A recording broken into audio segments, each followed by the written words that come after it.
রাদিয়াল্লাহু তাআলা আনহু বর্ণনা করেন, বিশ্বনবী সাল্লাল্লাহু আলাইহি ওয়াসাল্লাম বলেছেন, যে ব্যক্তি হজ করলো, ওই ব্যক্তির হজ যদি আল্লাহর দরবারে কবুল হয়ে যায়, আল্লাহ তাআলা ওই ব্যক্তিকে সরাসরি জান্নাতের ঘোষণা করে দেয়। সুবহানাল্লাহ।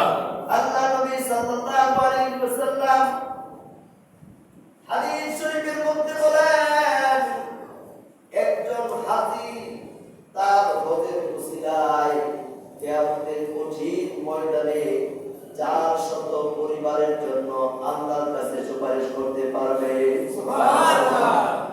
400 পরিবার, 400 পরিবারের মধ্যে যত লোক আছে, সমস্ত লোকের জন্য একজন হাজী হিসেবে আল্লাহ তাআলার কাছে সুপারিশ করতে পারবে। আল্লাহর নবী বিশ্বনবী সাল্লাল্লাহু আলাইহি ওয়াসাল্লামের কাছে এক মহিলা এসে বলতেছে, ইয়া রাসূলুল্লাহ, ইয়া হাবিবাল্লাহ, আমার পিতার উপর হজ ফরজ হয়েছিল। নবী গো, আমার পিতা এত দুর্বল হয়ে গেছে, আমার পিতা তো সওয়ারিতে উঠতে পারে না। নবী গো, আমি কি আমার পিতার পক্ষ থেকে ভর্তি হজ করতে পারি নাকি? আল্লাহর নবী বিশ্বনবী মুহাম্মদুর রাসূলুল্লাহ সাল্লাল্লাহু আলাইহি ওয়াসাল্লাম বলেছেন, হ্যাঁ, তুমি তোমার পিতার পক্ষ থেকে তুমি হজ্জে বদল আদায় করো। জোরে জোরে বলেন সুবহানাল্লাহ। আল্লাহর নবী বলেন, পত্নী হজের কারণে আল্লাহ তাআলা 3 ব্যক্তিকে maaf করে দিবে। এক নাম্বার ব্যক্তি হলো মুর্দা, যেই মুর্দার পক্ষ থেকে বদলি হজ করানো হয়েছে। 2 নাম্বার হলো যিনি বদলি হজ করেছেন। আর 3 নাম্বার হলো যার পক্ষ থেকে যারা বদলি হজ করানোর ব্যবস্থা করেছে।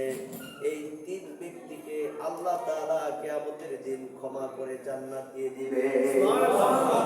আল্লাহ নবী বিশ্বনবী আখির জামানার পয়গম্বর নবী মুহাম্মদুর রাসূলুল্লাহ সাল্লাল্লাহু আলাইহি ওয়াসাল্লামকে এক ব্যক্তি ইবনে মুআফফিক নামক এক ব্যক্তি বলতেছে, ইয়া রাসূলুল্লাহ, ইবনে মুআফফিক তিনি আল্লাহর নবীর পক্ষ থেকে কয়েকবার বদলি হজ করেছে।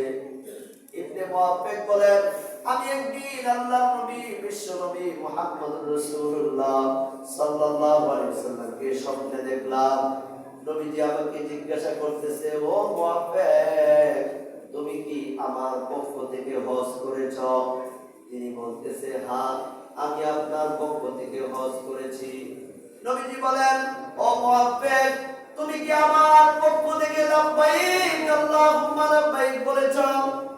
ইবনে মুআফফিক বলেন, হ্যাঁ, আমি আপনার পক্ষ থেকে লাব্বাইক আল্লাহুম্মা লাব্বাইক বলেছি।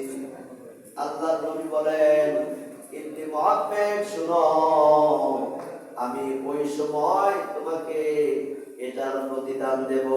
কিয়ামতের কঠিন ময়দানে যখন সমস্ত মানুষ হিসাব কিতাবের জন্য দাঁড়িয়ে থাকবে, আমি তোমার হাত ধইরা আমি তোমাকে আল্লাহর জান্নাতে তখন পৌঁছে দিব। সুবহানাল্লাহ।